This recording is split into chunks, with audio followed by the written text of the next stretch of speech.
What is floating loss?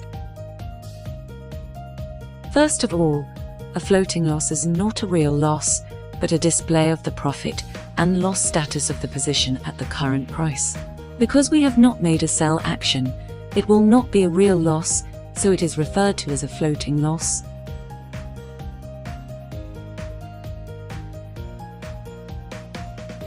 Intelligent quantification is to execute orders in strict accordance with the strategy model and market monitoring data, so there will be no loss of sales.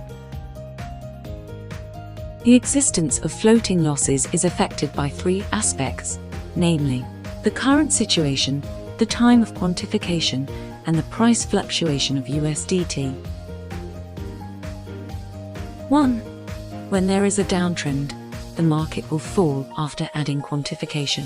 The current market price is lower than the average position price, and the book will show a floating loss. When the market rises, your account will immediately show profit, and the floating loss will disappear.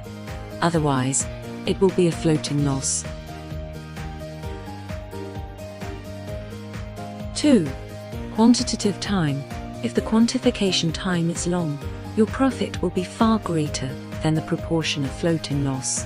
At this time, although your trading shows the floating loss status, the overall position still shows the profit status.